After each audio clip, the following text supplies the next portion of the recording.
Walk into any national team training camp, and you are immediately hit by a wall of noise. Hundreds of lenses, microphones, and reporters all fighting for a single soundbite. Outside the gates, thousands of fans arrive covered in paint and carrying massive flags. The expectations of an entire country are physically pressing against the training facility fence. Then, right in the middle of a live broadcast, the tone drops.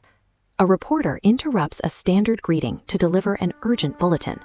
"Atención," he tells the audience, "take note of this breaking news regarding health." The mention of a health issue instantly derails the carefully mapped schedule. It breaks the momentum of routine preparation and forces a sudden pivot in the narrative. The breaking news centers on a single player. Neymar has been sidelined from camp. The coaching staff had a very specific blueprint for this window. They needed every starter fully healthy to test early combinations and build momentum. All of this early preparation serves one absolute target: securing the 2026 FIFA World Cup. An unexpected absence from their primary playmaker exposes a major hurdle: the difficulty of maintaining a cohesive strategy when the team's centerpiece is unavailable. Move past the press scrum and look at the actual training pitch. Without the focal point of the offense, the planned exercises cannot happen.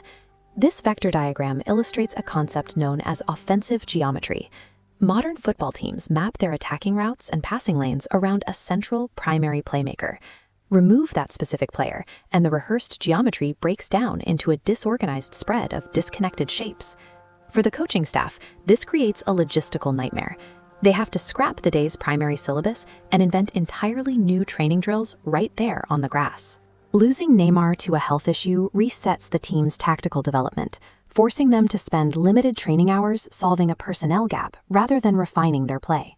The immediate weight falls onto the secondary players. Midfielders and wingers are suddenly asked to absorb an unfamiliar share of the creative load. The entire psychological environment pivots. A proactive space designed to build a winning system becomes a reactive environment focused entirely on damage control. There is a steep opportunity cost to this adjustment. Every minute spent figuring out how to compensate for a missing star is a minute completely lost for refining their ultimate World Cup strategy. A national team cannot forge an ironclad, cohesive identity if they are constantly reverting to a shifting plan B. You do not win a modern World Cup by reacting to your own roster gaps. Zoom out from this single interrupted afternoon and look at the multi-year timeline leading into the 2026 tournament. For over a decade, Brazil has built a squad that amplifies a single individual, creating a team structure that is prone to fracture the moment that individual is removed from the equation. This timeline tracks Brazil's major international tournaments. Recurring visual markers highlight how often the primary star is sidelined by sudden health issues when stakes peak. Project this data forward into 2026, creating a massive danger zone over the next World Cup cycle. Contrast this with recent World Cup champions, who prioritize versatile tactical systems that distribute creative responsibility across the entire 11, ensuring the team remains competitive even when a star is absent. Over the next few years, Brazil has a distinct internal objective. They must engineer a starting 11 that operates at a championship level completely independent of Neymar.